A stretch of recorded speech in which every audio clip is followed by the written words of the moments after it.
Um olá todo especial para você, nosso amigo, companheiro, sócio daqui da Rede Século XXI, mais um programa Igreja Presente chegando para você. Nessa quaresma, nesse tempo de campanha da fraternidade, aqui na Arquidiocese de São Paulo, com o nosso cardeal, Dom Odilo Peluchere, que é arcebispo dessa arquidiocese. Dom Odilo, muito obrigado por nos receber aqui, mais um programa Igreja Presente para nós. Estamos presentes. Uma boa tarde a vocês também. Boa tarde e espero que tenham todos um momento agradável e proveitoso nesse nosso encontro. E vivendo essa campanha da fraternidade, onde a igreja se coloca diante da sociedade, tem como tema, não é? Fraternidade, igreja e sociedade, e um lema tão importante para a igreja, eu vim para servir. Gostaria que o senhor comentasse sobre isso, Dom. Bem, a campanha de fraternidade é feita todos os anos, durante o período da quaresma, e sempre aborda algum tema importante para a vivência da fé, sobretudo na dimensão da caridade, na dimensão social. E neste ano o tema Igreja e Sociedade foi escolhido para recordar também as grandes questões postas pelo Concílio Vaticano II. Nós estamos nas comemorações dos 50 anos do Concílio e, sobretudo, 50 anos da Constituição Pastoral Gaudium et Spes. E aí, na campanha de fraternidade, estamos recordando e repropondo as grandes intuições e as grandes questões postas nesta Constituição Pastoral e pelo Concílio. A questão é justamente a Igreja e o mundo, a Igreja que está no mundo, a Igreja que está em diálogo com o mundo, a Igreja que não fica separada do mundo, que não está de costas para o mundo, mas que é enviada para o meio do mundo para levar a luz do Evangelho, o sal, o fermento do Evangelho do Reino de Deus. Então, essa questão posta.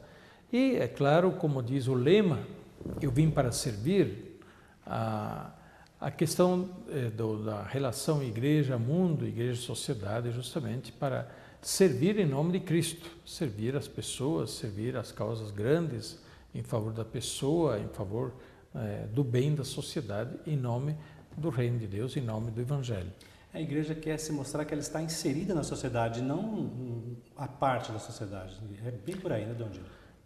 Esta é a questão posta, né? Que a igreja não é uma sociedade à parte, né? Seria então um gueto, uma seita. Não, a igreja está no meio, né? Como o fermento está no meio da massa, né? Como a luz está, né? Se espalha, a luz não fica separada, se espalha, ilumina, se é luz. E, portanto, deixa claro o ambiente, né? Resplandece onde ela está, no meio, né? Onde ela está. Ao seu redor irradia, assim como o sal no meio da comida, o sal desaparece, mas ele está no meio, dando sabor. Assim, a igreja, com sua mensagem, com seu testemunho, afinal, as pessoas da igreja, e também as instituições e organizações da igreja, estar no meio do mundo como sal, como fermento, como luz, como, enfim, força transformadora no bem, em favor do Reino de Deus. Um exemplo disso, Dom Odilo, é dizer que a igreja também está de olho, ajudando, verificando tudo aquilo que acontece também através da política do nosso Brasil, ou seja, os políticos não estão separados da igreja, a igreja nem separada dos políticos, nem da sociedade, nem das famílias, tudo isso vai unindo e tentando o bem comum da sociedade? Bem, a igreja não se identifica com a sociedade política. A sociedade política tem as suas competências próprias. A igreja não se identifica com a sociedade política. A igreja envolve toda a sociedade. Sim. Com as suas diferenças, os seus partidos. Afinal, todos aqueles que, de uma forma ou de outra, se expressam na sociedade também pertencem à igreja e podem pertencer à igreja e, através dela, buscar justamente realizar o bem em partidos diferentes, em agregações diferentes na sociedade. Mas justamente nesse caso, a igreja não está fora, não está longe, não é outra coisa. A igreja está nessa sociedade que se expressa também politicamente. Estou aqui com a mensagem do Papa Francisco, a mensagem para a quaresma desse ano de 2015. Existem alguns tópicos que ele separa aqui, e logo o primeiro deles, no início da mensagem, está aqui: se um membro sofre, com ele sofrem todos os outros membros. É a relação de fraternidade de um com o outro. Não adianta eu estar bem de vida se o outro não está tão bem assim. Então, o Papa Francisco, também neste ano, como sempre foi feito pelos seus predecessores também, enviou uma mensagem para o período da Quaresma, uma mensagem muito bonita, e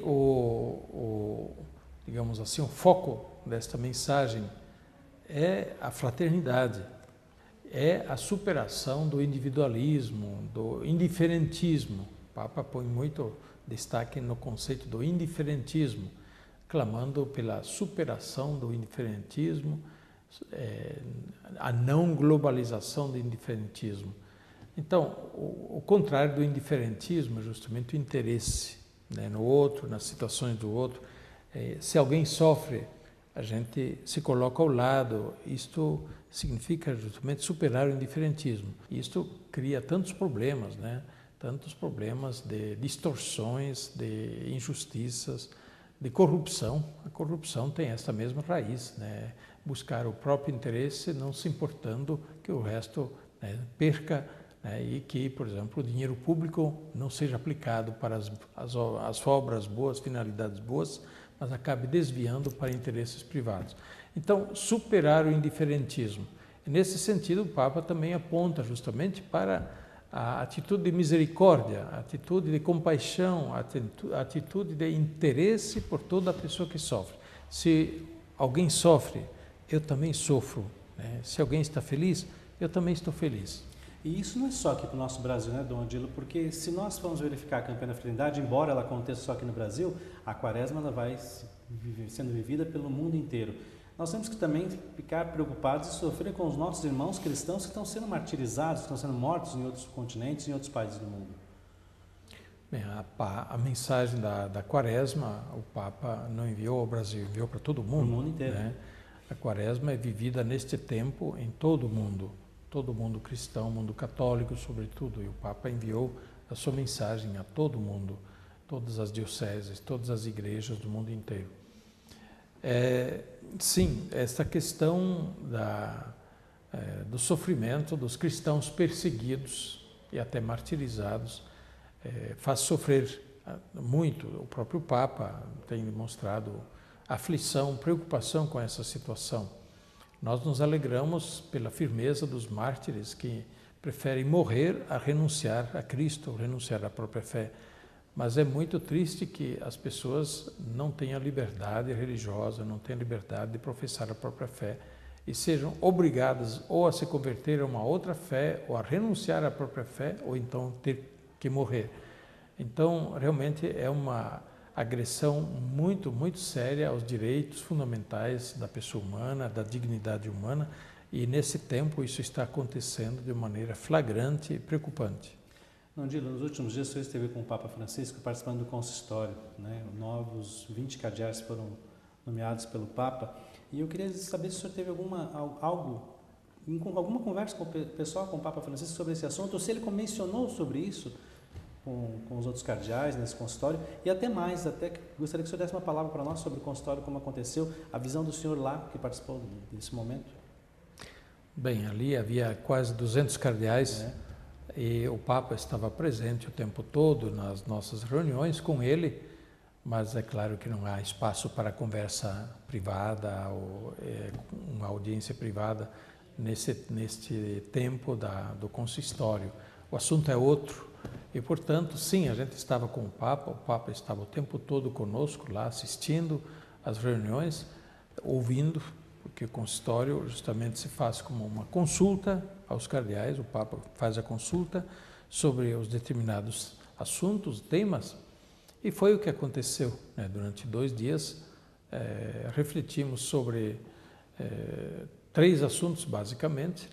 Um é a reforma da Cúria Romana, que requer todo um conjunto de encaminhamentos, e um grupo de cardeais que foi encarregado de elaborar um projeto de reforma da Cúria, então apresentou esse projeto. Depois os cardeais falaram, se manifestaram, disseram a sua maneira de ver as coisas, o seu parecer sobre o projeto e sobre como devia ser encaminhada a reforma da Cúria. E outros assuntos tivemos também a reforma administrativa, econômica, financeira da Santa Sé e do Vaticano mesmo, também foi parte das reflexões. Tivemos depois, é claro, 2 dias também, sábado e domingo, em que o Papa fez os novos cardeais, 19 novos cardeais, e a missa com o Papa no domingo de manhã, dia 15. Foram momentos sempre muito, muito bonitos, muito intensos. Em todo caso, nos nossos encontros com o Papa, deu para ver muito claramente que o Papa está com decisão, com desejo de levar avante justamente toda uma reformulação da Cúria para que ela sirva melhor à sua finalidade. A Cúria Romana é o conjunto de pessoas, de organismos e instituições que ajudam o Papa. E, portanto, é muita gente, são muitas organizações que precisam ser bem coordenadas, articuladas, para poderem exercer bem o seu trabalho e ajudar o Papa. De fato, as instituições da Cúria ajudam o Papa diretamente. Elas são o corpo de colaboração do Papa no exercício do seu ministério diante da Igreja. E o Papa quer dar uma impostação nova justamente a essa colaboração toda. Isso é um projeto que leva tempo, precisa de reflexão, precisa agora do trabalho de especialistas para colocar isso num documento que depois precisa ser discutido e aprovado. Dom Gino, nesse instante final do programa, eu gostaria de uma palavra do senhor para o povo do Brasil sobre campanha da fraternidade, para que o povo possa se empenhar mais nessa campanha e, é claro, bênçãos para todos nós. Nós estamos vivendo esse tempo importante da campanha da fraternidade e neste ano, de maneira especial, com um tema tão pertinente, tão profundo também. A ideia de fundo é esta, é que nós católicos, Igreja Católica, não sejamos um mundo à parte do mundo que está ao nosso redor. Nós não somos uma ilha, nós estamos no meio do mundão, com o seu bem, o seu mal, com as suas coisas boas, as suas coisas menos boas. A Igreja está ali, nós somos parte deste mundo, mas ao mesmo tempo, como disse Jesus, vocês estão no mundo, mas não são do mundo. Por isso mesmo, como nós, como católicos, como cristãos, nos relacionamos com o mundo ao nosso redor. É isso que importa. E qual é a contribuição que nós damos através da nossa presença, trabalho, testemunho, nossa ação no mundo, para que este mundo ao nosso redor seja sempre mais conforme ao reino de Deus. Esta é a grande questão posta na campanha da fraternidade. Eu aconselho a todos, durante a Quaresma, pegarem na mão algum texto do Concílio Vaticano II, sobretudo a Constituição Pastoral Gaudium et Spes. E é claro, o texto base da campanha da fraternidade, que facilmente pode ser procurado nas paróquias, nas livrarias católicas, o texto base da campanha da fraternidade, para então ali poder estudar, aprofundar essas questões todas e viver mais intensamente essa dimensão da vida da Igreja. Que Deus abençoe a todos, que todos tenham uma boa Quaresma e nos preparemos bem assim para celebrar a Páscoa de Cristo. A bênção de Deus Todo-Poderoso, Pai, Filho e Espírito Santo, desça sobre vós e permaneça para sempre. Amém.